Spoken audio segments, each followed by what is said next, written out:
Story 1. She took everything I built in life. I always believed in two things: hard work and intuition.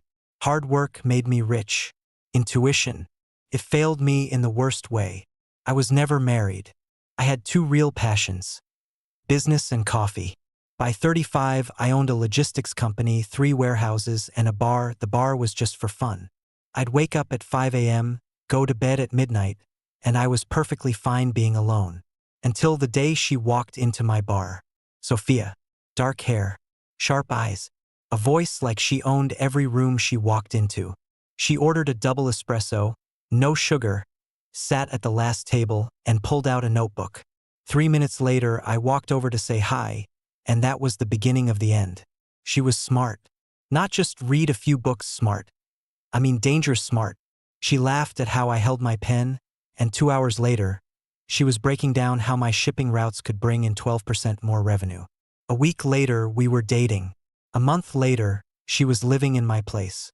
Felt like a movie. She cracked jokes in the morning, double-checked my spreadsheets at night. She even suggested I fire my accountant. Said, "He's too slow for you." I didn't listen.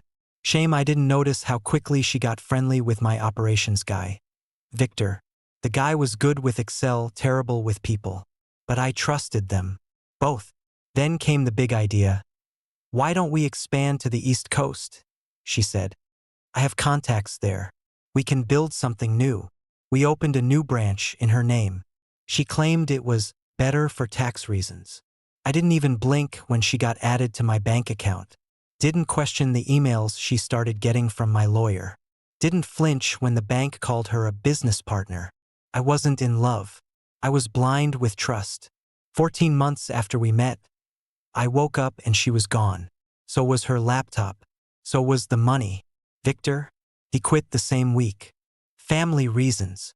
Later, I found out he wired $120,000 from my account the day before to a Canadian company, one where Sofia was listed as the sole owner. My company collapsed in less than a month. Staff walked. Deliveries froze. I sold the bar just to cover payroll. I had nothing left. And legally, everything was clean. She outplayed me. For 3 years, I lived in a rented apartment. Worked as a logistics manager for someone else. At night, I mopped floors at a pizza shop. For hours of sleep. No weekends. No friends. But I kept a notebook. Wrote everything down. Names, numbers, places, mistakes. Like an obsessed lunatic, I tracked every lead. Eventually, I started my own small company. Modest, but mine. And I never stopped watching. One day, I found out Sofia had launched a co-working chain in LA. Guess who her business partner was? Victor.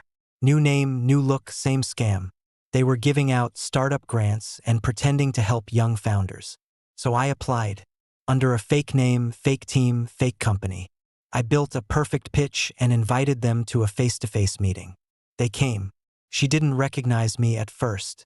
Longer hair, sunglasses, deeper voice. By the time she did, it was too late.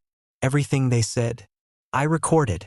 I brought in an old friend of mine, ex-financial crimes investigator. Turned out their grant program was a front. They funneled funds to offshore accounts under fake business names. And I had the paper trail. We handed the whole case to the authorities. A year later, both Sofia and Victor were convicted. Fraud. Wire transfer schemes. I even won a civil lawsuit and got most of my money back. Now I own a new logistics company. Smaller but stable. I don't date. Don't trust fast talkers. But I'm not bitter. Just smarter. If someone seems too perfect to be real, they probably aren't. Now I know that for sure.